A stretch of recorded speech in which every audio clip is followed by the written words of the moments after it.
Romance at a glance. Romance at a glance. What you saying now? Romance at a glance. Go ahead, girl. Well, hello and welcome to Romance at a Glance. This is your host, Shawnee, kicking off season 4 with my co-host, Bridget. How you doing today, Bridget? I am doing so good, Shawnee. It is so nice to be here with you. It is so nice to see your face. You know I always love seeing your face. And I love to see it even more while we're doing historicals for season 4. And we are starting off this season 4, let me tell you right now, we're kicking it off with the Sultana of Smut. The Sultana of Smut. The Queen of Kissing. The Queen of Kissing. Colossus of Clout. The Colossus of Clout. The Great Bambina herself. The Great Bambina. Beverly Jenkins.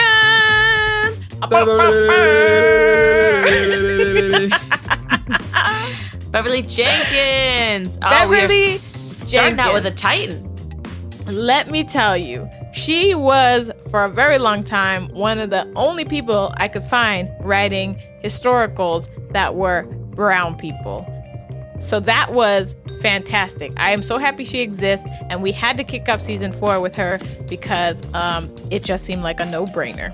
So historicals are not really Bridget's genre. So she's going to be reading way more historicals than she's probably read in her entire life in season 4. Well, to be quite honest, Shawnee, we've only read 2 historicals for this podcast so far, and the 10 that we're about to read is probably 5 to 8 more than I've read aside from those 2. Historicals are just not my genre. It's not my genre. And it's not because I've liked the ones we've read so far. I've been a big fan.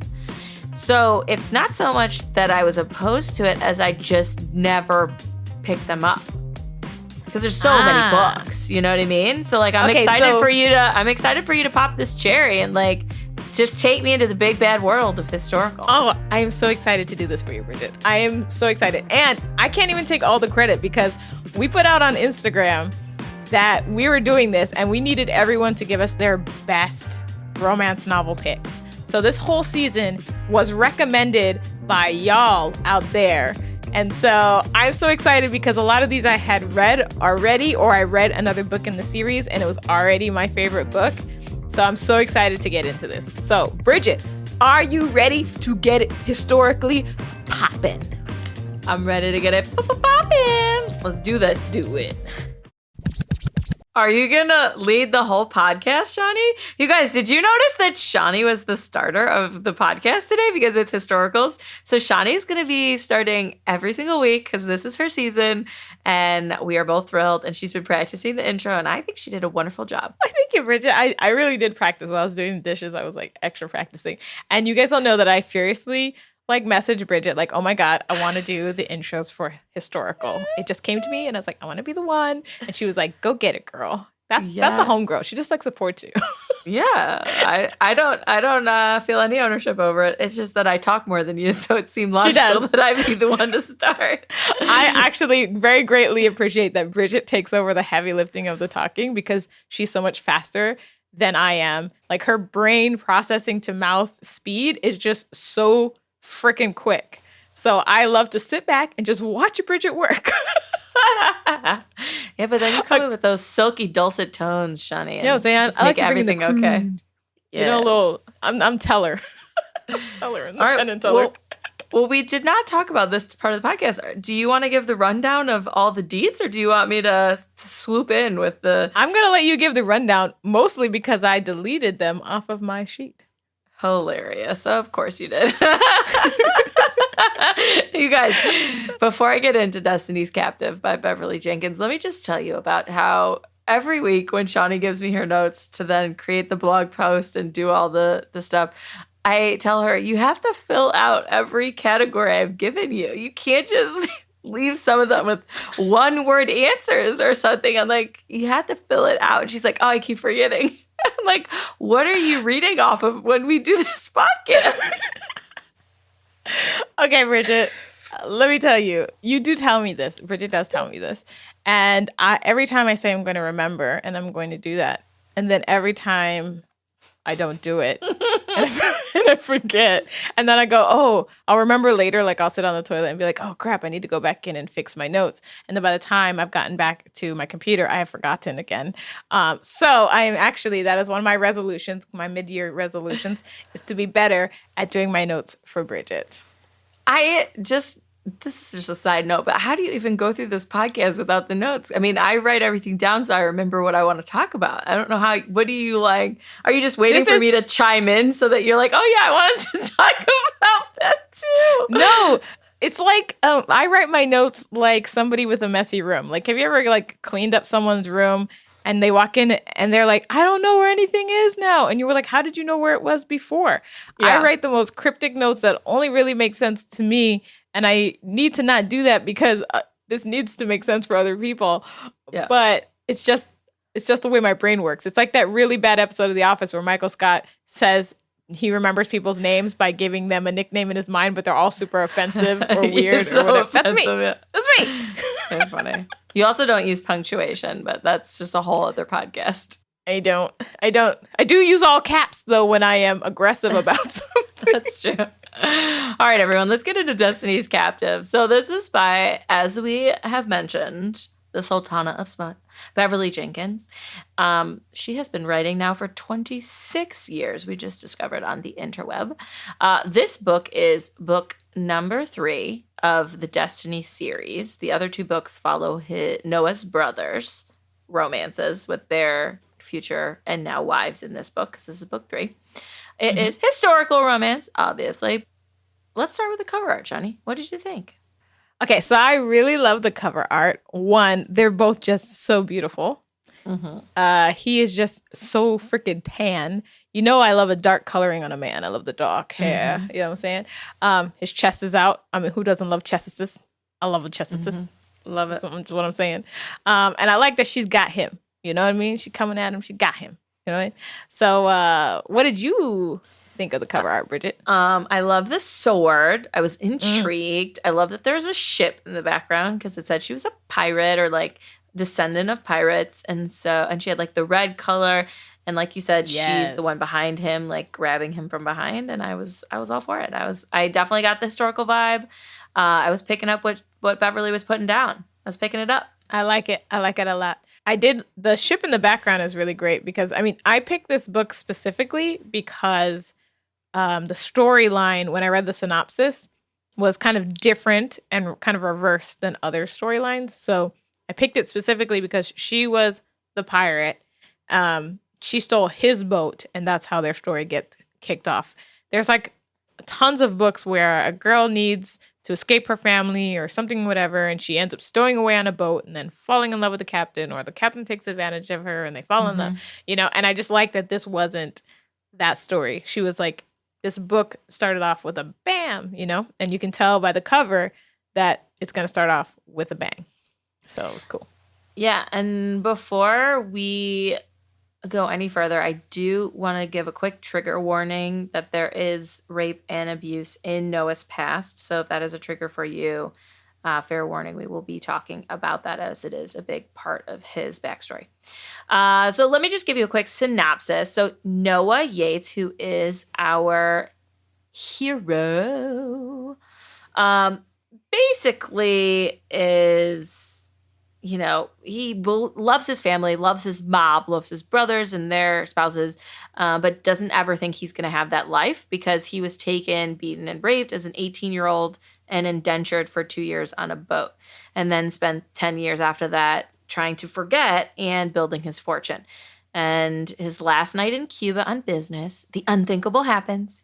He's captured again, but this time by a woman pirate who steals his ship. And Pilar, the piratess, is descended from pirates, thieves, and rebels, and she steals his ship to run some guns to the rebels, and Noah promises revenge. And how ideal for him that he runs into her in Florida in the house of a business associate. Pilar literally fights for her life with the aforementioned sword, but Noah proposes marriage, and she's forced to propose it right back to save herself.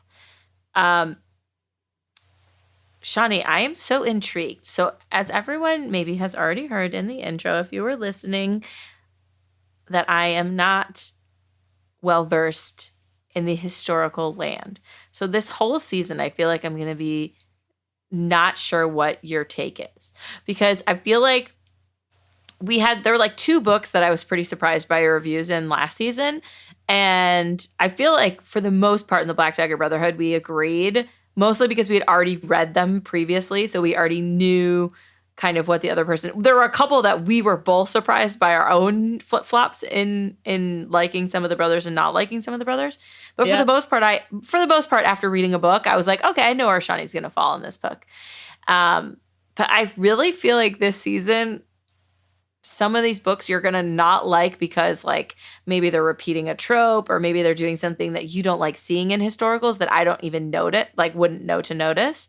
Mm-hmm. And then I feel like there's going to be some where you just like this genre more than me. So you're going to be like grading on a higher curve than I would. And I'm slightly worried that that's one of the cases right now. But let's get into it. Why don't you tell me like what parts of the book you really liked? Let's start there. Okay. Well, let's start all in general with like what we really liked. But actually, I'm going to go off on one quick tangent.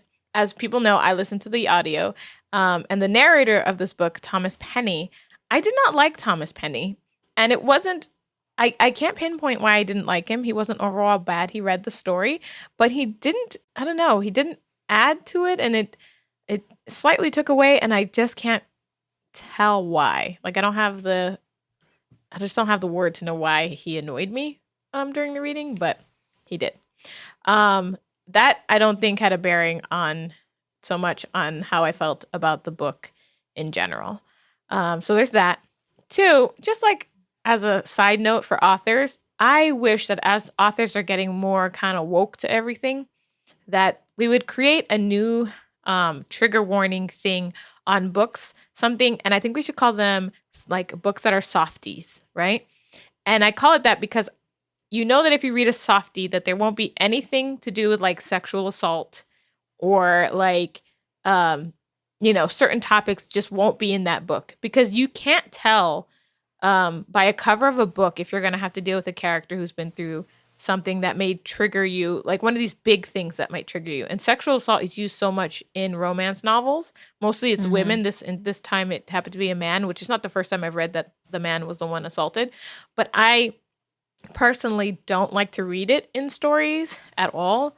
And it's something that just... Yeah, like you for sure wouldn't have chosen this one. You would have chosen one of the other 2 in this trio.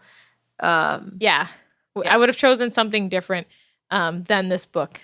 But that is a personal preference to me. I just don't like reading about sexual assault and the things people need to do to overcome it.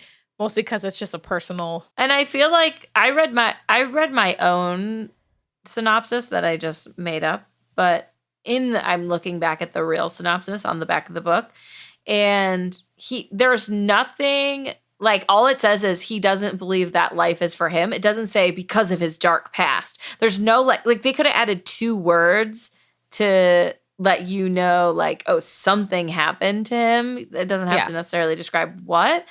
And I think that would, again, like to your point, help viewers, and by viewers, I mean, obviously readers or listeners, know about the book. Because I do think that's important. I mean, we had a bunch of books since the start of this podcast where we were like, that is not the book you sold to me, especially in contemporary.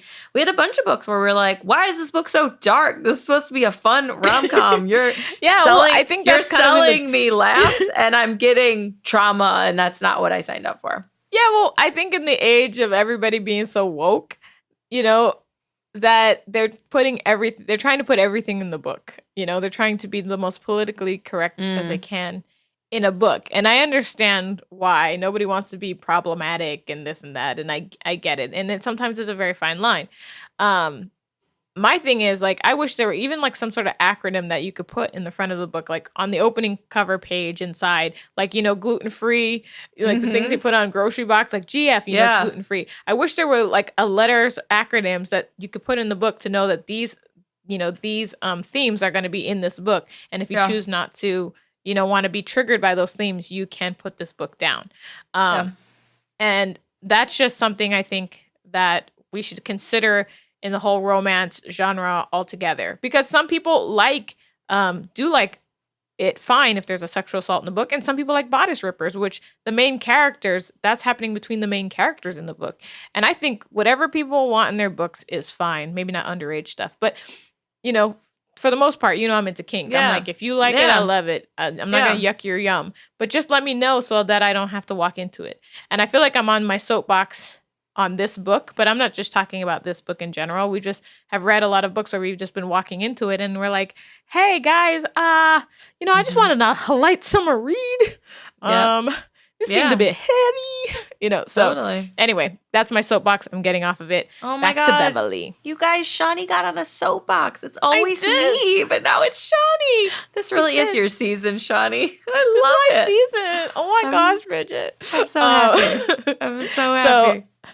Okay, so let's start with what we loved about the book. So what did I love? One, I enjoyed the fact that Pilar was like what we consider now Afro-Latina or Afro-Latinx.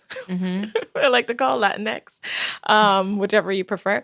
I like that her family was shady as hell. I love that everybody... Shady. I wanted that to be a bigger part. Did you feel like the first 3 chapters did not lead to the rest of the book? Bridget, first of all, I know where you're going with this, and you have to hold. You have to hold because we need to start with what we liked about this book, because once we go to the other side, I think we're going to be there for a minute. Okay. So. Okay. Well, I'll say that I did love that they described her family as a female coven of badasses, forgers, gun runners, etc. And I was like, yes, that's dope as hell. I'm in. Yes. I'm in for it. Yes. I'm with you. Totally 100%. I was like, yes, she has this dope ass family who all have skills and are shady as hell. I'm for it. But I like slightly shady people, Yeah. I love that Pilar, obviously she steals his boat. Yes. And that she followed him and she was in disguise and she's doing all this reconnaissance, that she goes to meet like the biggest, like a mafia, a central guy on the island, and she's not scared of him. And she's really she's like such a badass. Like she's Pilar is such a badass. And I picked this book because I was like, yo, she sounds like the biggest badass ever. And I'm down for it. And then I love that she sword fought him, and that was hot and sexy, man. She was like, that made him fall in love with her right then. Right? How'd you feel about that? I loved it. He figures out that so they're at his business partner's home in Florida, which turns out to be her uncle, who she has never met because he's been estranged from the mom. And they're there, and he figures out that it's her, and he confronts her, and she runs from him, goes into this library or whatever, finds a sword on the wall, whips it down, and then sword fights him literally to exhaustion when she finally has to concede. Yep. And she cuts him on the face. She gives him a run for his goddamn money. He cuts one of her straps and it falls off her corset. So she cuts the other one. She's like, I don't give a fuck, bro. I was like, oh, it's going down, down, down, down.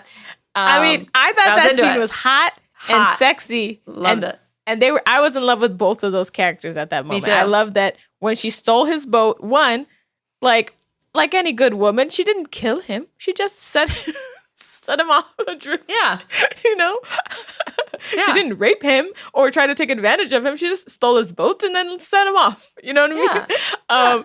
And it's always funny because if the positions were reversed, when a guy always takes a girl, it's always that she's about to get sexually assaulted.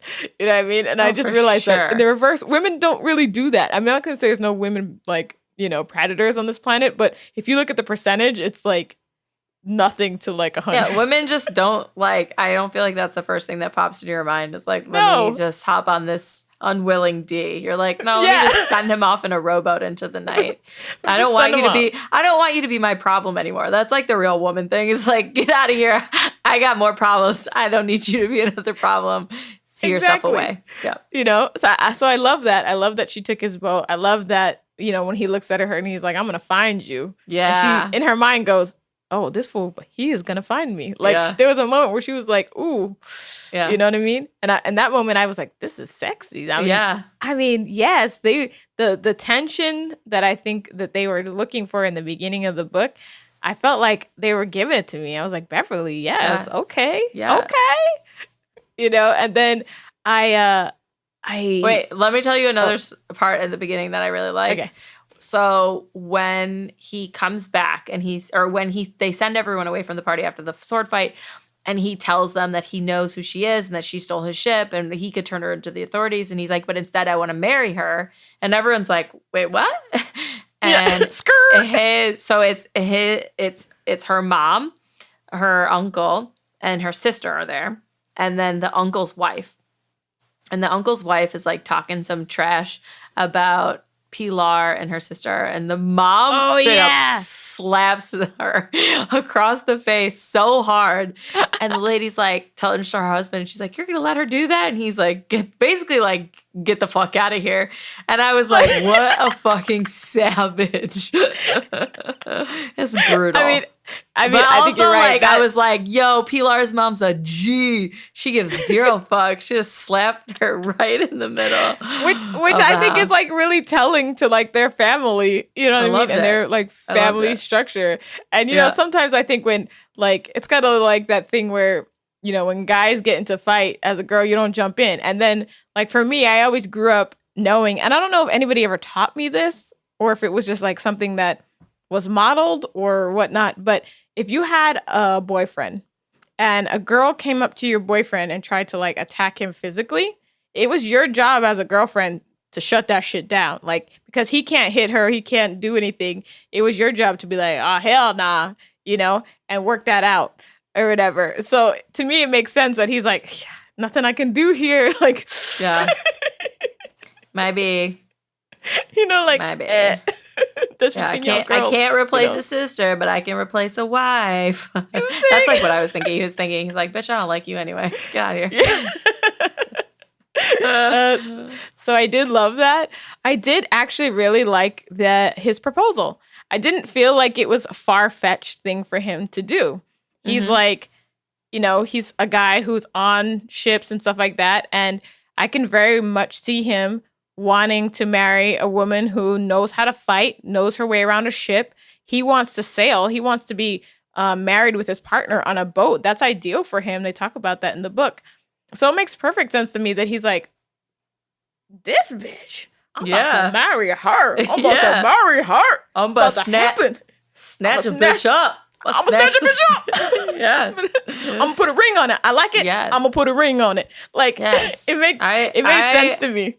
I completely agree, especially because, like, so this is one of my favorite quotes. This was her response to him being like, I think we should get married. And she's like, I can sail a ship and shoot a gun. I could walk 100 miles silently through the jungle on little food and no sleep. I can start a smokeless fire, feed myself on what I can forage, treat wounds, and sharpen a machete until it gleams. I know nothing about being a wife. And I was like, oh, she's the bomb. Diggity. Look at all this cool stuff she could do. Yep. Yeah. Yep. I was just like, man, I am so for Pilar. And I thought when she decides to marry him, well, first, I actually kind of liked when she she was like, no, you know, and then he talked to her and convinced her. He's like, okay, well, he's going to court her or whatever. And then her mom tried to hook her up with that old dude who needed a wife. Well, the mom... I was taking that as the mom being like, you should take this hot young man because look at these old nasty ass dudes who are your other option. Her mom was like hella setting her up, you know, but I just thought that was a really funny like kind of interaction. I thought the little sister was really cute because she said, so the little sister tells Noah that Pilar has never gotten roses from anyone before. And so he brings a bunch of roses for the mom and a bunch of roses for her. And Pilar's like, why are you helping him? And she's like, because I've never read a love novel sister. That is my role. Pilar stared. The young sister is always on the hero's side. And I thought that was like the most adorably innocent, like funny. It was. Because I remember being a little sister with my sister. Hey, Aunt, shout out to you being our co-host. When she had a boyfriend in high school, who I don't even remember his name, but I just remember being like smitten with the idea of it and like the fun of it. And so I can totally, that really vibed with me. I thought that scene was cute. I know. I think you're totally right, because I remember my sister, the husband she has now, he had an identical twin brother, and they're mirror identical twins. And I was like, oh, I should just fall in love with him, and then I can be with my sister forever and ever and ever and ever. That didn't work out, and it was for the best.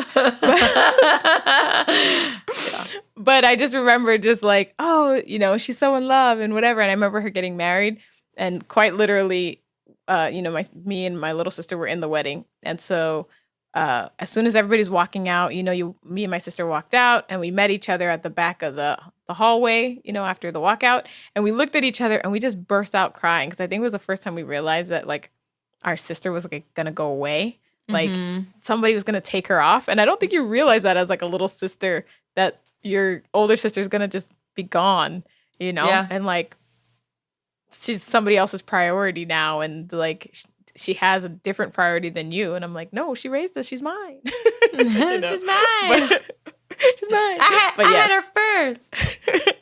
I think her sister was super, super cute. And her mom was just, I liked her mom a lot. Her mom had personality. And I liked that they worked in the culture very well.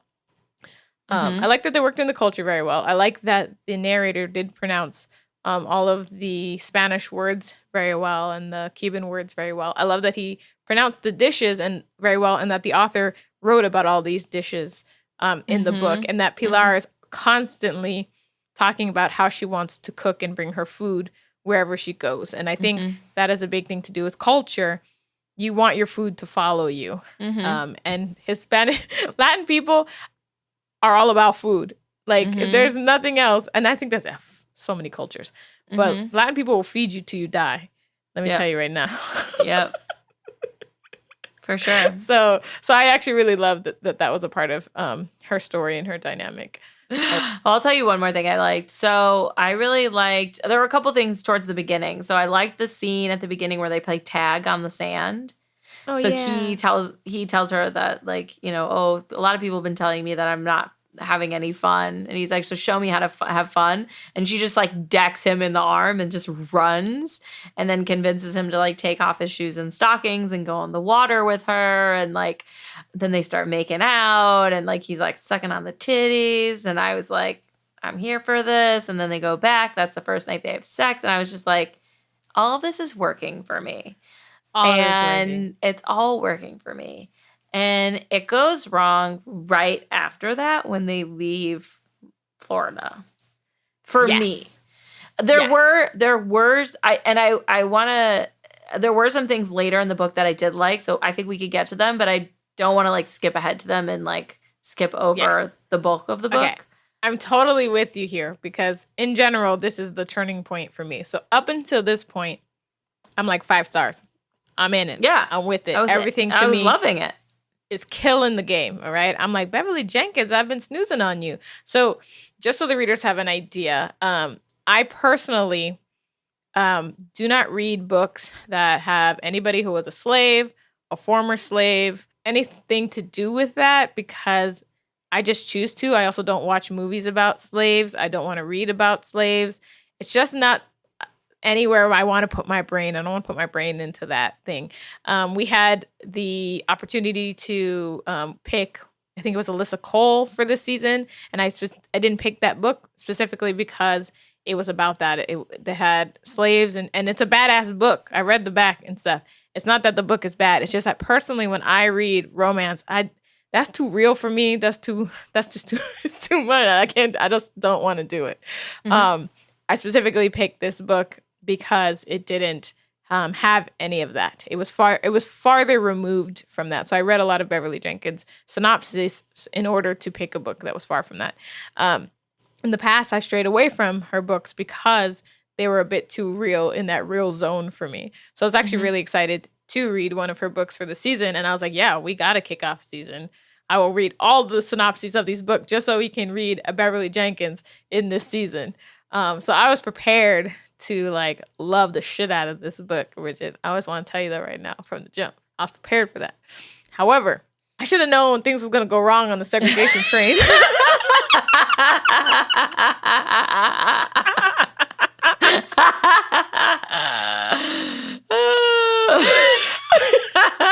I should have known. Segregation should have known. The segregation train. Oh my God. So I actually was not opposed to the book. So they get on the train. They take a train from Florida all the way to California, which is an incredibly long train ride in 2020. But back in the dizzy, it was days and days and days. Yeah. Well, just to add, she's fleeing Cuba to Florida and then fleeing from Florida with him across the United States because there's like a bounty on her and they're looking for her because obviously she's stolen some shit.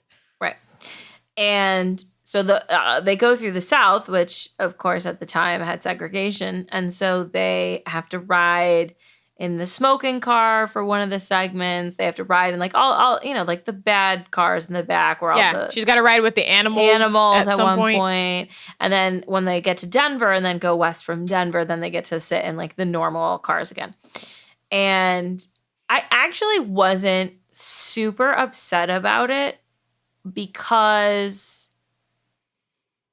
frankly, I feel like the train trip could have just happened in a page. Like we were on a train for 8 days and sometimes we were in terrible conditions, but we made it at last and stumbled off the train in California. I think it could have been one paragraph and I would have been like, cool. I didn't need to know anything else. It's fine. They made it. Because nothing on the train rides happens except they're on the train rides. Well, I think it's pointed out that there's segregation, so you know that there's some racism because they're both brown, and which I feel like I didn't need to have spelled out because it's historical, and so I assume that there's racism towards them. So, I don't know, but that part didn't really bother me. Okay, so it's not actually that part bothered me, right? Okay. I just used that as the moment in time where things took the turn, right? So to me, I prefer there not be like enough of the book to be real enough to get to a segregation train to begin with. Like that's gone too far for me. Like I don't want to read. You know how I feel, Bridget. I'm like, I gotta live this every day. I don't want to read it in my books. Yeah. So the train for me, that part just made me upset. Like I just got angry in the book because one, I know it's historically accurate and true, right? So her having to be separate from her husband to ride this train, and for her to have to ride in like the animal car or whatever. But initially, when he's so angry that this is happening and he knows it has to happen, this part of me in my body was like, no, I don't care. Figure out another solution. Like, don't separate from your wife. Rent a carriage or some shit. Like exactly. Later on, he was talking about, she did put this reference in the book, and I think it might have been to kind of cover the fact that for him to ride with his wife, he would have had to get a private car, and that was too expensive. Like he talks about later on, like, oh, maybe all of us can pitch in to get a private car so that we don't have to be separate or whatever. Right. So I'm assuming he couldn't afford it on the front side of the trip, but they don't tell you that till later on in the book. And part of me I was just angry at that point. I was just like, no, I don't want to read about segregation. I don't want him separate from his wife. For sure. The idea is shitty. And I feel like a few things that I didn't like about it, story-wise. It slowed the plot down too far, I thought. Yeah. Because that whole train ride took a lot of pages, but nothing happened. So there was no real development of their relationship together. There was no, like, they stopped over in Denver and then got this like penthouse, like boarding room and like had a sexy night, which was, nice, but like I could have had that happen in California.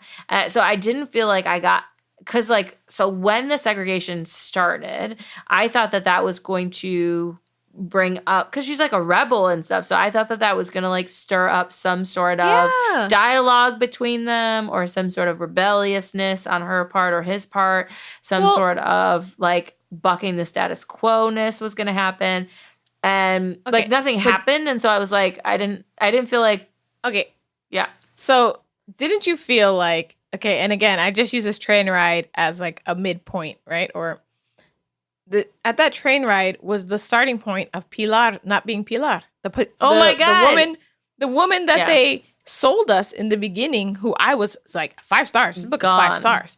She was gone from that point on. I don't feel like I ever fully got her back. There was like 1 or 2 things where I'm like, okay, she's showing some gumption here, but her hopes and dreams and all the things that she talked Gone. about and that she wanted were gone. Him too, though. Yeah. Both of them were gone. So he talks at the beginning. Okay, I'm so glad, Shawnee, because I was a little bit worried that I was like, wow, I'm really off base on this book, and Shawnee's going to be like sad because I really have problems with this book. Okay, so here are my thoughts. So he talks about at the beginning that he wants to spend his entire life on the sea, and he's like, how will I ever find a wife who wants to be on the sea with me? Then he meets a pirate. How convenient. But then they don't end up on the sea. It doesn't make any sense. They don't end up on the sea. And then she's talking about like why I've never thought about being a wife, because who wants to marry a rebel and who wants to marry a woman who's going to like do all these things and demand all these things. And he's like, well, I want to be that husband. But then the second they get in California, she like goes shopping with her. I mean, I actually really liked the 2 sister-in-laws. I thought they were a lot of fun. And the mother-in-law was a lot, like I liked their repartee and stuff. Like their scenes were some of the funniest, I thought. But like she goes shopping because she's like worried about having the right clothes to impress people. And I was like, what? No.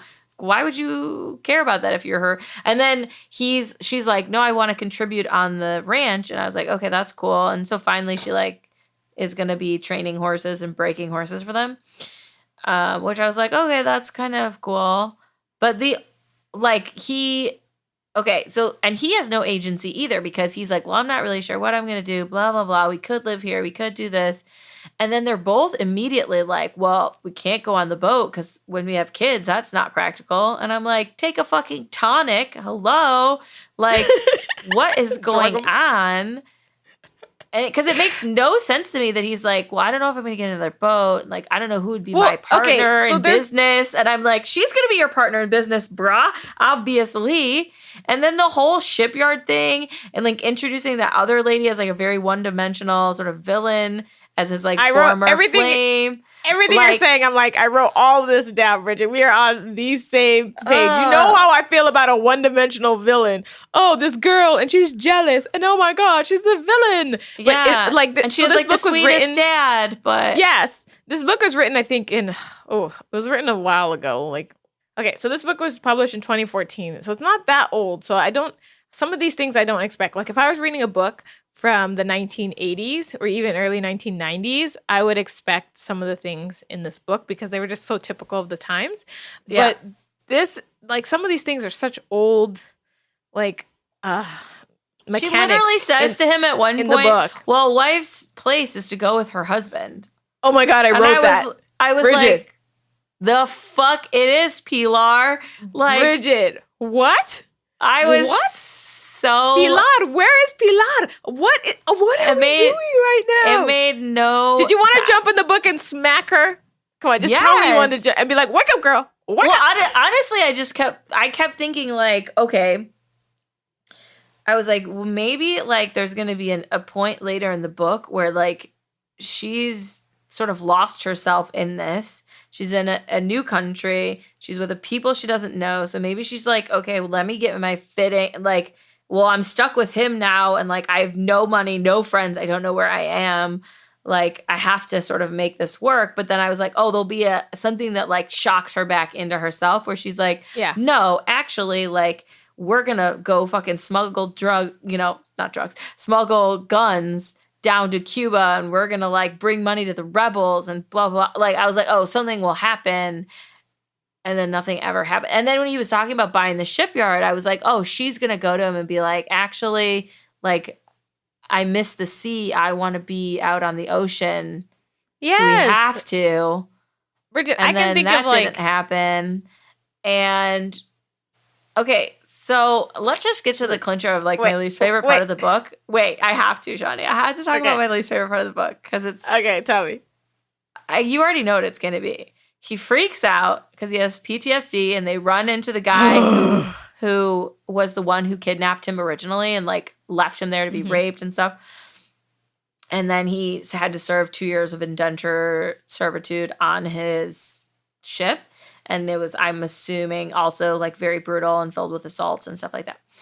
And so he like beats the shit out of this guy, which I think is a reasonable response. And and the guy had said something like, oh, does he bugger you? Like the guys buggered him on the island. Yeah. And so now he's ashamed that his wife knows that he was raped, which I get, again, very traumatic. So I forgive him the first day of freaking out and silence. Yeah. I will even forgive you a second day. But that man is gone for a fucking long ass time. He finally comes back, not to say, hey, I'm an asshole and I'm sorry, but to say, I'm going to go to this island and see if I can get closure by my goddamn self. Doesn't take her on the boat, even though she's a boat pirate badass. Takes some strangers he doesn't know. And he's gone, Shawnee, for months. She's 6 months pregnant when he gets back. He leaves her pregnant for months in a country she doesn't know without her mom and her sister. And I was like, drop that motherfucker like a bad habit. Okay, let me tell you, I have been really trying to stay quiet. Why even saying this? Because, yes, absolutely everything that you said. And I'm just going to repeat it, but in my own tone. Please. Who the fuck told him he has the right to just disappear whenever the fuck he wants? We are married. The two have become one. Let me say it again. The two have become one. Okay? And so when he decides, first off, okay, I'm going to bring it back because, look, I got goosebumps because of just how upset this made me. Because Shawnee, Pilar, my notes are all caps. There's so many caps. So are mine. My caps. So many caps for here. I even used a highlighter in these notes because I was like, don't miss this point. Okay, so I even wrote like, what the hell happened to her hopes and dreams in all fucking caps? And I was like, who the hell body-snatched Pilar? Okay, so here. So let me back it up a little bit. I gotta calm down because I got excited here. Okay. All right. First of all, when she said a wife goes where her husband goes, I was like, what? What? So it's not that I'm opposed to this idea of the wife goes where the husband goes, but it seems so out of character for her specifically, right? She's a badass. She don't let anybody tell her. She went up against a mafia guy. Like, she is not scared of anything, okay? And nobody's holding her down. She is Oya. She is the wind, okay? And so my thing is that okay, I gotta stop for a second. I literally have to stop. Okay.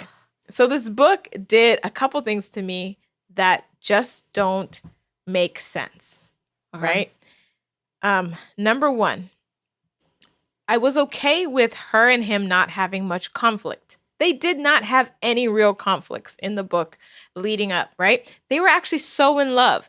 I actually thought it got really blown out of proportion and was a fake conflict when he had a nightmare and he told her to go back to bed kind of gruffly, and then they made a kind of a thing out of it. Or whatever. He had a nightmare. Yeah, I thought that was stupid. Yes, he might have hurt your feelings a little bit, but he apologized. And that's the thing you move on from. You don't give that not too much fuss, no muss. That was not a real conflict. They made it bigger than it was or should have been. Mm-hmm. Same thing later when something similar happened or whatever. Not a real conflict. I thought they were trying to make she was trying to make these conflicts out of nothing that were not. And then I thought where it could have shined for them to really have a conflict, it didn't, it was so weird. So, okay, so he sees the guy in the street. He beats the shit out of him. She's trying to break it up or whatever, finds out what happens to him. He's mad about it. He doesn't want to talk to her later. He decides he's going to leave for 2 weeks. This is the moment when he decides he wants to leave for 2 weeks. This is where I expected Pilar to turn back on. This was the moment. This was her moment. This is her to realize, oh, who the hell she was. Who am I? Where did I come from? Look at my people. Look at my legacy right now. I expected her to be gone. When he came back after that 2 weeks, I wanted him to meet an empty house without his wife. I wanted him to learn she was pregnant and gone, okay? And that he didn't know by the time he came back or whatever. Or, God forbid, we're going to give them the 2 weeks. He comes back after 2 weeks. First of all, she forgave him way too fast. He was like, yeah, I had to take time to think. I was like, bitch, we married. You need to think. You need to send me a telegram and be like, I need an extra day. But you don't get to just disappear for 2 weeks. No, I'll be at my sister-in-law's house. I'll be at my other brother-in-law's house. I'll be at somebody else's house. I won't be at your house. Let me tell you right now. That's where I expected her to be. Okay. And then. Or chasing after him because she's the pirate.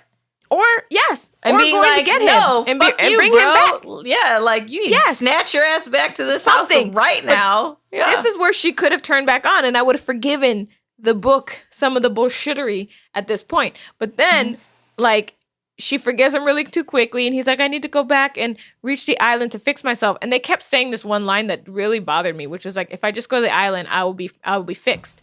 I won't be broken anymore. I'll be fixed.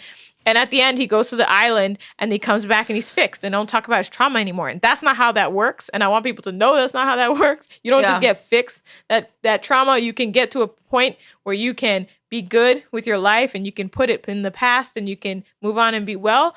But there's no fixed, okay? It's just a scar that's just healed over and then you got that little funny line there. You know what I mean? But like, I didn't like that they had said it so many times. And then it happened so fast. He was like, I'm like, why did it take you 5 months to get back home or 4 months to get back home? Because you went over there and the first day you sat your ass down and you were fucking fine.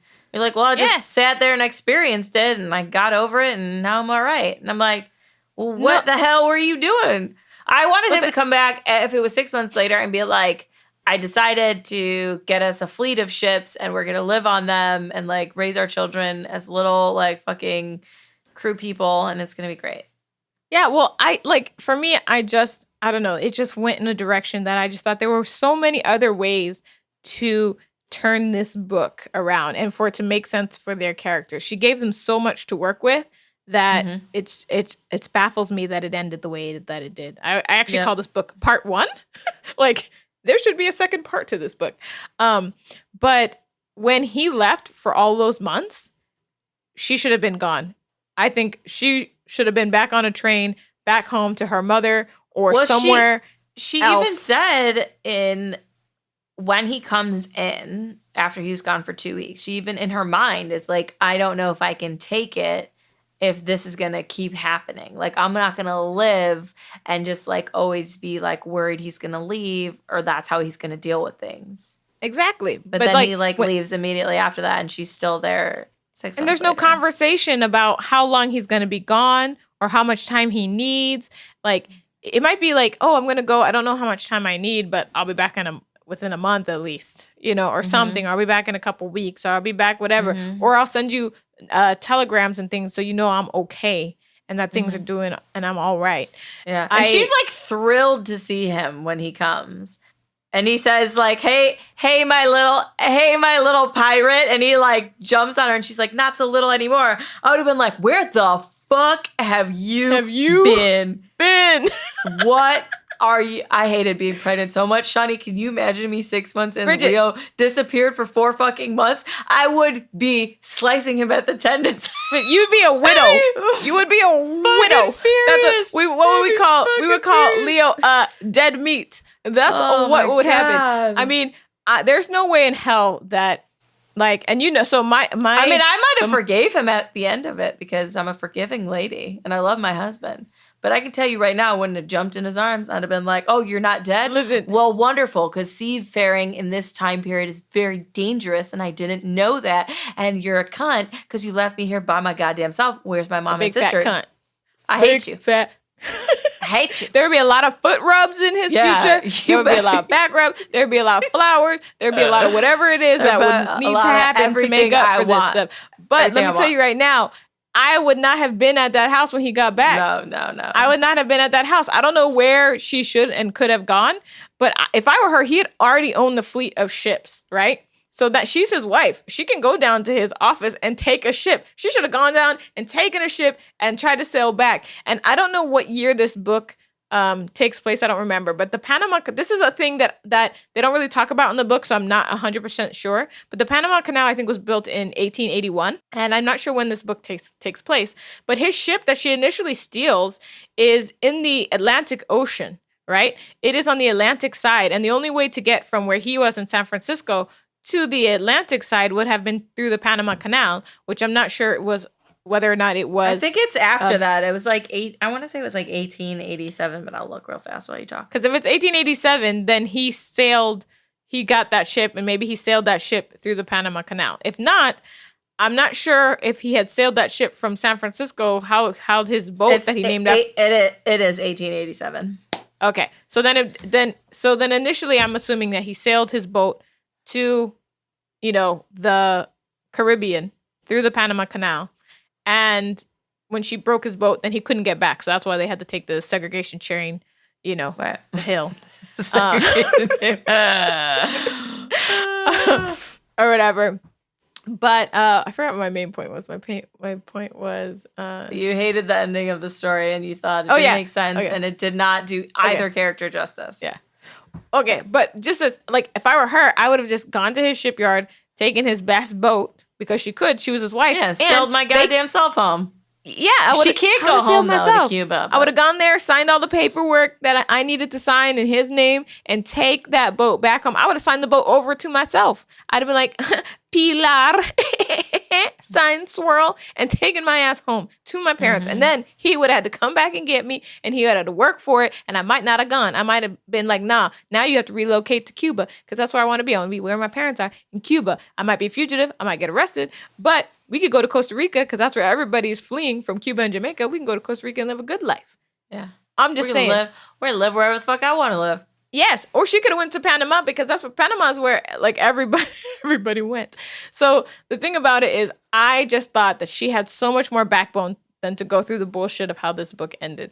I did not like it, Bridget. Did he get shot? Okay, so did he get shot before he went on this sojourn and left her, right? I think he got shot before, but there's one other aspect that I want to bring up, because I really felt like this book could have, especially if it was written in 2014, right? Because we got birth control now, so it's on our brains. And the thing about it is, she was a badass. She wanted to be a pirate. She wanted to run ships to the rebels. That was her dream. He wanted a wife who lived on the sea. He wanted to sail and have fun. I don't think either of them, to me, were in kid-minded mode, even though they talked about it like, we might have a baby, but the dreams don't align with having a baby right away. Anyway, I agree. Even if they can't have a baby on the ship or whatever, condoms did exist, okay? Yep.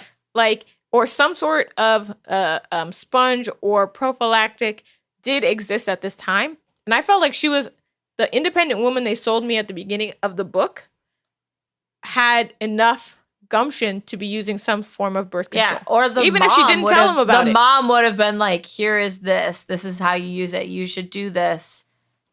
Because what if she needs to get away from him? You know what I mean? Yeah. Like the mom's not sure about him either. So I feel like the mom would have been like, drink this tonic every night so you don't get pregnant.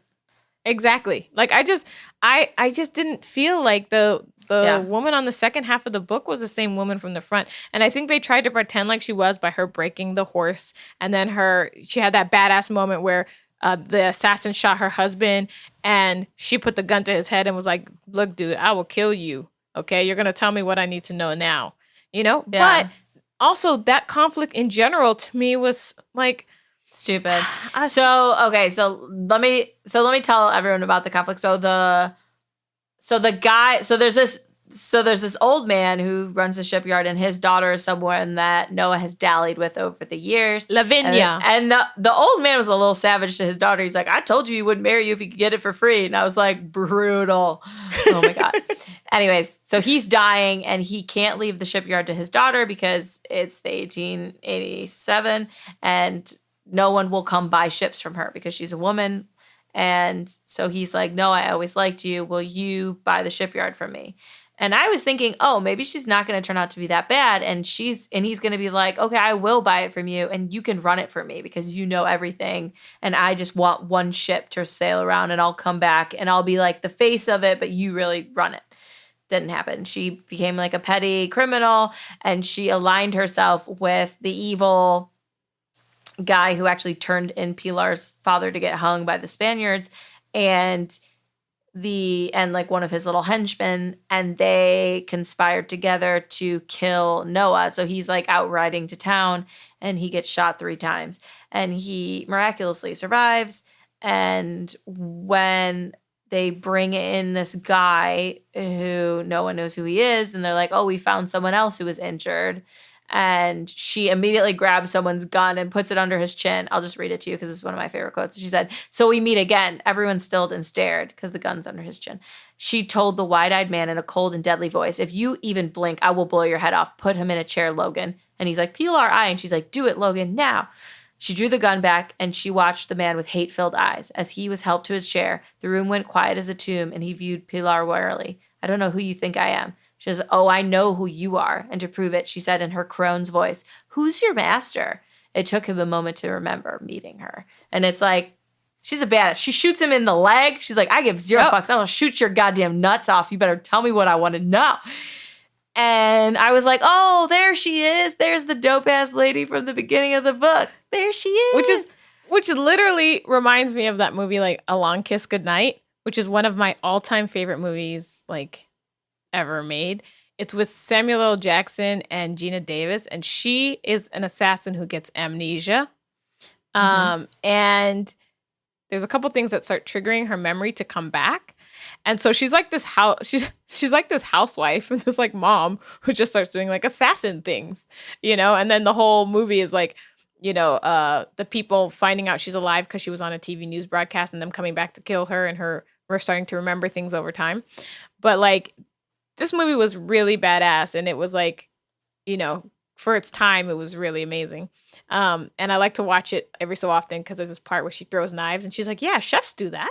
Chefs do that, right?" And her dude's like, I don't think they do that. But anyways, in that, she had full-on amnesia, okay? So she had to remember what a badass she was. This one, Pilar has no amnesia. She's a badass, okay? In this moment, it shows you she's a badass. But none of the other badassery comes out, like, at any other time. And I would have liked to see, I think this book could have better balanced the idea of Pilar wanting to fit in, which I don't think is, I'm not opposed to the fact that she wants to try to fit in, you know? She loves her husband, so it would make sense to want to do, you know, the best she can with his family, you know?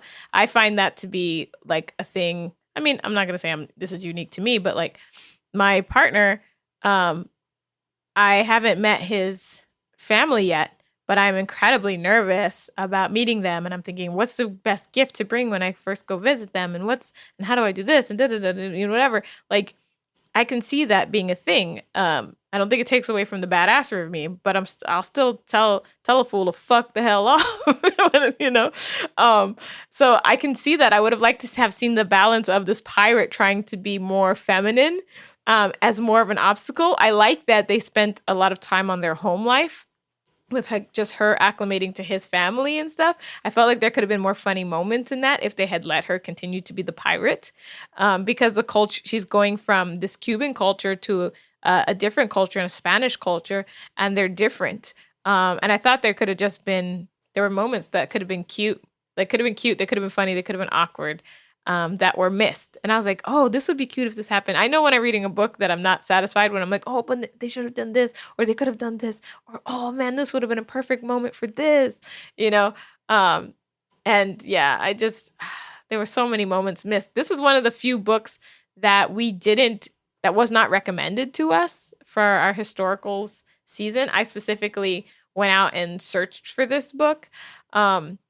So there was no guarantee. We were no guarantee what we were gonna get for this one, but yeah, I definitely, I was not okay with how this book ended, and I would literally like 3 more chapters that maybe could make this book turn around.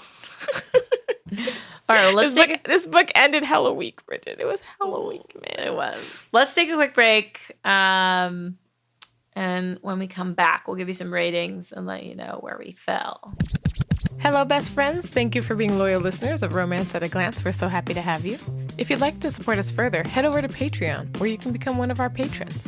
We've got a lot of great perks, such as merch and a super secret discussion group where Bridget and I talk to you directly about all things romance and all things nasty. So come on over.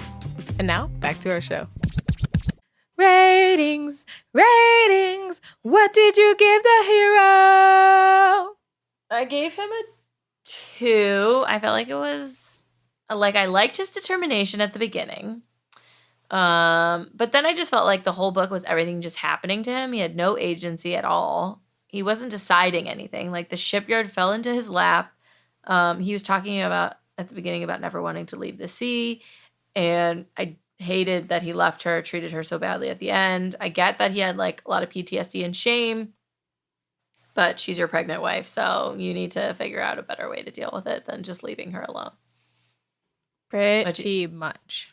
It was funny because I was like 2 or 3, but I settled on 2.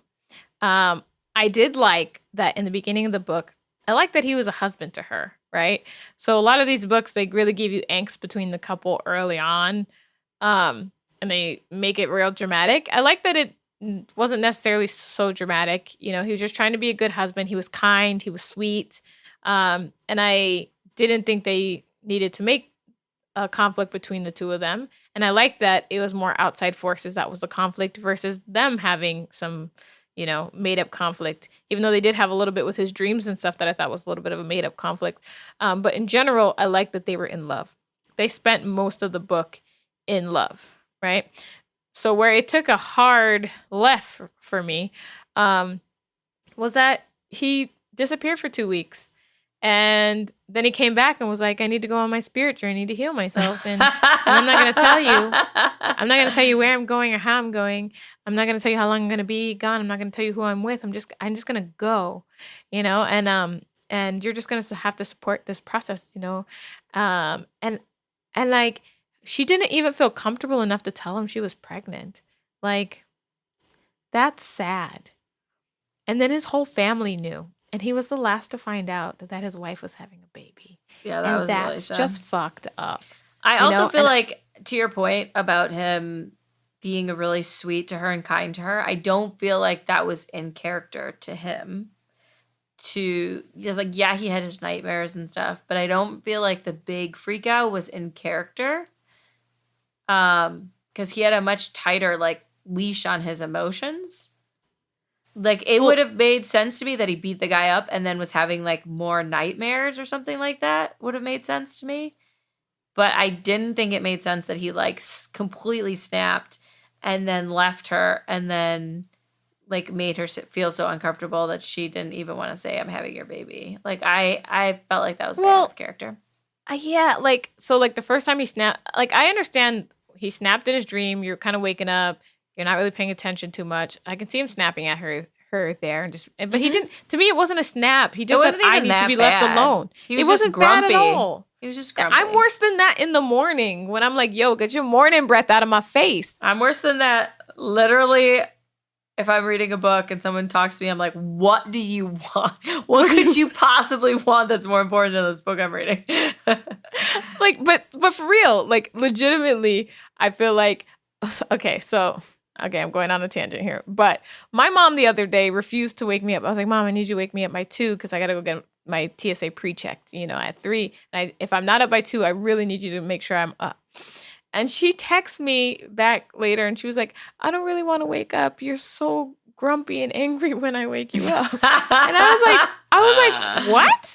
She was like, yeah, you yelled at me last time. I don't remember this, by the way. She was like, you yelled at me last time. So I thought it would be funny to take a screenshot of that and put it in my siblings group chat. And I wrote, when did mom become such a wussy, right? And all my siblings wrote back and they were like, Shani, we don't like to wake you up either. and then my sister took a video of my niece and she said, hey, Bella, would you wake up Auntie Shani Nani? And Bella was like, when, no. And I was like, oh shit, I'm a savage. You are the villain of your own story, Shani. But apparently I just been abusing people when they wake me up all for my whole life. But like, to me, I think I never get mad if somebody gets grumpy when I wake them up. I don't spend the whole day going like, oh man, they must be so mad at me. Like, it just, that's just not a thing. So to me, I just didn't think that conflict was reasonable. And I think later on when that guy attacks the guy and beats him up and he's like, yo, you know, did they bugger you? When she finds out that, he beat up this guy because it led to his continual rape, like by multiple people, that information came out in that guy's statement that it seemed very... I feel like she should have kicked him too. She should have been like, this is the guy who cut you? Yeah. And just fucking gone ham on him. I'm with you, Bridget, because I did not expect her to try to stop him. I actually did not, because Pilar to me is cutthroat. Both of them kind of remind me a little bit of the Joker and Harley Quinn. Not to totally to the extreme, but they're the kind of people like Bonnie and Clyde, like I got your back. Like, you know, I don't know why we're kicking him. I was going to say the scene right before that, she literally just shot someone to protect, like get the truth out of it and protect him. So then it doesn't make any sense to me. She's back to like the little wifey and not like, oh, he just like got shot so he's weak. And now this guy is like, he's fighting with him. And she's like, oh, this is the motherfucker? Like, I'm going to pull out my sword and whoop some ass. Bury the body with you. Exactly. We gonna bury bodies, man. Let's drag Did I his play you ass that song we wrote called "Buried Bodies"? Yeah. But like, yes, we are going to bury bodies together. I mean, so like, okay, so put it this way: when I have friends, I always tell them like, I'm that kind of friend, and I expect this from my friends in return. That if we're out on the street and you see me fighting somebody, that you just beat that person up with me. And then when we get in the car and we're leaving later after this incident's over, you go, what the hell was going on? Like, you don't ask questions. This is what's happening right now. You're my friend. You get in here or you help this situation somehow, but don't ask questions. Like, just do what needs to be done. You know? I mean, I don't think I run around trying to beat people up or anything, but like, that's the kind of wife, that's the kind of partner that you want. And so the fact that actually she tried to break it up a little bit, I was just like, no, you just heard what he said. Like, at this point, kick him in the balls. Or, you know, do that thing where you just kind of sidle up, pretend like you're not doing anything, and then you just kick him in the teeth. Like, something. But I just didn't think, I don't know. She was just, it was a different woman. It was not. Well, what did you give her?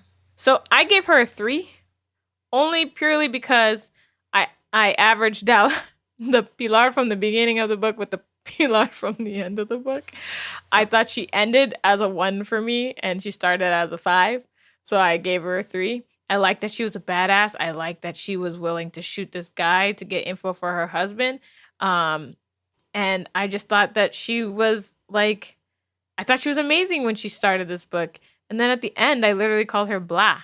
I was like, she blah. She could be anybody at this point. This could be any historical romance. This could be. I was waffling quite a bit and ended up saying, so I guess I'll give her a 3 with a question mark. So I was going to give her a 2, but it's same as you. I mean, I liked the gumption. I liked the badassness. I liked that she, even when she was being not herself, still wanted to like pull her own weight and contribute on the ranch and like find a place for herself, which I liked. But I just didn't like that she like completely forgot everything about herself. So I guess I would call him a McDreamy because he was very McDreamy to her, with the exception. I thought so. With the exception of the last like 20% of the book. But before the rest of it, I would say McDreamy. Well, like before the end of the book, I was like, I love the way he loves her. Like, yeah, I did. I was with it. You know, I don't know what happens sometimes in these books when people try to end them. I honestly think the problem is that I think that there's nothing wrong with having a beautiful romance novel where the couple doesn't have conflict except for on the outside. There's nothing wrong with the couple's relationship being the strength and the outside world being the problem. And I think sometimes they get into these books and they're like, wait, but nothing bad has happened. So I have to have one more thing. And it's like, no, you don't. You don't have to have one more thing. Like, or certainly not one more incredibly traumatic thing that then you wrap up in 15 pages. Like, your one more thing can be that right there. Your one more thing, if it's right at the end of the book, should be like, oh, but she's mad because you bought her a black horse and she really wanted the brown horse. And so she's going to settle for it and she's going to give you an aw shucks. Like, that's as much conflict as I want in the last 15 pages of a book. Well, okay, put it this way, Bridget, right? So here is for me a missed opportunity. So the whole conflict with him going back to the island and going away for months and months and months, one, erased like that never happened. And the conflict that he had with Lavinia and the assassin and things like that was one of the worst flushed out like plot things that happen in this book, right? He gets shot. They immediately find the killer. He tells them it's Lavinia, and this whole thing wrapped up in about 3 pages that they figured out what happened and that whole thing. Get rid of his whole conflict with him going to Rape Island and tell him and take the time in those pages to actually build out the mystery of who's trying to kill him. Because it could have been a lot of people because she was a fugitive from Cuba. She fucked over a whole bunch of people who were after her. Like, that could have actually been somewhat of a mystery. Yeah. And they could have had to work that out for the last pages and work together as a couple and not have conflict between them, but have this outside conflict. Yeah. And you could see their love grow in this moment and find out she's pregnant and there's danger. And I like that outside conflict of them trying to figure out who's killing them or shooting at them, and she's pregnant and like what's happening. But and he's like, I don't want you to go. And she's got her new. They put 2 very weak conflicts back to back that were not fleshed out. And like, she's been practicing shooting with the rifle, so then you could have had a whole thing where he's pregnant, he doesn't want her to go, and she's like, yo, I'm gonna save you, and she's got the rifle, and he's injured, and like, they could have done a whole thing. It would have been badass. Could have been a whole dance. A whole fucking thing. I just like 100% agree. I do quickly, even though they're not their own ratings, want to touch quickly on the sister-in-laws. So I loved that they called the little pen that they kept their kids in baby jail. And I was like, the whole book I kept being like, I need a goddamn baby jail, because my 9-month-old is everywhere right now. And she just got into her sister's potty and like tipped it over and like pooped. My daughter had just pooped and I hadn't cleaned it yet. And there was like poop all over the floor. It was all over her arms and she was trying to eat it. And I panicked and started like washing her mouth out with soap. And then she started crying. And the 2-year-old was standing there like, what's going on? And there's like poop over it. I was like, tell your dad and grandma we need help. So she like ran in the other room and she's like, I need help, everybody. Like, and they were like going all slow and she's like, no, I need help. There's poop. Oh my God. So anyways. And like the whole day I'd been reading this book, I just kept thinking, I need baby jail. That's all I kept thinking. It was like, my 9-month-old already stands. She's like, now Shawnee today, she stood and let go with both hands and stood for a second with no touching anything. And then, well, that's too I know. Early. And I was like, early, sit your ass down. Sit. You need a baby jail. If I were you, I would just put my foot over there and kick her a little bit. Baby jail. She needs baby jail. I love it. And also, when they were describing the romances of the other 2 sister-in-laws, I was like, those books sound so much better than this book. There's like the one sister-in-law who was a prostitute and was with the guy and had a baby with him, but they didn't get together right away. And then they get together later and her life is in danger. And they like, someone kidnaps her and she gets herself out of it. And then the son was somewhere else and he goes and saves the son. And I was like, I read the shit out of that book. And then the other, that's the one I read. Oh, you read that one? Yeah. That's the only one. That's the only other Beverly Jenkins I read. And I remember that being decent. I tried to read another one, but then there were slaves and I just decided to abort that mission. But yeah, what's the other one? The other one was, she was a seamstress or she was a like a housekeeper or whatever. And the mom put an ad in the paper in Philadelphia. So she came to California and then she ended up his wife. Which they didn't really go into like, there was like a whole thing with the town burning down and like racism towards him and he was not a lawyer anymore or something like that. But I was like, that book sounds good too. Anyways, this book was very vanilla. Okay. I'm just going to move along. And very vanilla. I already gave my favorite lines, but let's hear. Do you have a favorite line in this book? You already did one. I think I already did one earlier. The other one was, this was Pilar. What role was she expected to play in his life? And more important, in her own?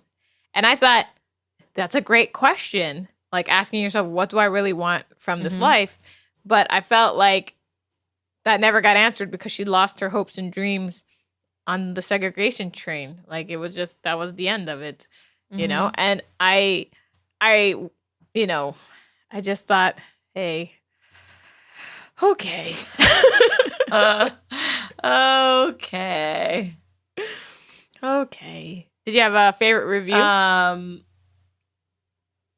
I feel like you meant to pick this one because it's pretty funny, but Stephanie rated it 2 stars. I hate to be the one to not like a Beverly Jenkins book. I mean, she is a goddess of AA romance novels. Literally, her book Through the Storm I read in high school, and since then have been an ultimate fan. Blah, blah, blah, blah, blah. She goes on to say some other shit. And then she says, unfortunately, this book does not meet the standard of the usual fabulousness that can be found in Miss Jenkins's catalog. Numerous times throughout the book that I went up against the urge to just put it down because the storyline and interactions were so ill-contrived. And then she says a bunch of other stuff too, but yeah. I picked the same review. Did you? Hilarious. You know why you probably did? Because all the other reviews are 4 and 5 stars. And I'm like, you bitches didn't like this book that much. I'll tell you what my backup review was then, because you picked the same one. My backup? No, I actually have a backup review too. Okay, then you do your backup. Which I think is hilarious. Because we never have backup reviews. Okay, because I picked that one. And I thought Bridget might pick the same one. Because I didn't feel like that you were going to like this book too much. Mostly because sometimes I can feel your vibe. Because we're either chatty about a book, or we're like, oh my God, I can't wait to talk about this book. Or da da da. But you were not like, I can't wait to talk about this book. So I was like, I also read this book today, which was part of the reason I didn't. Yeah, I read it today. Or I read the second half today. Got you. Well, I actually finished this book today as well. The last 5 chapters or so this morning. But here's my backup review. I picked it because it was also short and sweet. But it was it's from Demetria Collins on Audible. And I have started picking good review, but I decided because I didn't like the narrator to pick this one and see. So Demetria Collins, Audible, she said, weak story. This had all the elements of a great adventure, but it fell flat. When Miss Jenkins is good, she's great. But sometimes these stories seem forced and rushed. This one was just okay. I think I will go back and reread Indigo again. So I like this review because I think that, one, don't give up on Beverly Jenkins. Don't snooze on her because she is an OG Titan and she's killing the game and she writes really, really amazing books. And this one was not one of them. Everybody has got to have the one, It's the one weird potato chip in the bag. You know what I'm saying? This was that one. Well, Shawnee, I feel like it's fairly obvious, but would you read this book or recommend it to other people? I would not recommend this book to anyone. However, I would recommend Beverly Jenkins to other people, but just not this book specifically. I agree. I said I was more intrigued by the sister-in-law stories. I thought this book would have piracy and be about the sea and pirates and them having adventures, and it was not about that. But I will continue my journey into historical land, Shawnee, with you as my fearless captain on the seas, or on the segregated trains, as it were. I will trieth my hardest not to let you down. Thank you. I don't know why I decided to start slipping into an accent there, but it felt right. I don't know, but I had to follow you. I appreciate you following me. Appreciate you. I ask questions later. Exactly. That's probably why this works so well, because if someone starts singing, we both start singing. If someone starts, we just go right down the rabbit hole. We never really quite ask, hey, why did you do that crazy thing? We just accept. Well, and that is friendship, my friends. I am happy to be in historical land with you for all 10 episodes of this season. I promise, Bridget, there are so many more amazing books to come. Okay? My favoriteest books are in this season, and the top picks from Instagram land are in this season. And let me tell you, all of our friends on Instagram did not let us down. They actually reminded me of books that I know are amazing that I had forgotten about. So I'm stoked as hell. Stoked as hell, Bridget. Stoked well, as hell. next week, get excited because we are reading The Duke and I, Julia Quinn, which I know that you've read before. And The Bridgertons is also being turned into a Netflix series. And so if you guys hop on over to the Patreon, we are going to have a perk where you can hang out with us, literally, on video, and watch TV with us. And so we are going to do the Bridgertons, and we'll probably do some other fun romance movies and romance TV shows. So if you hop over to Patreon, that is coming up. And The Duke and I by Julie Quinn is going to be episode number 2, season 4. Julia Quinn, man. She is just an OG. She is, The Bridgertons is one of my favorite.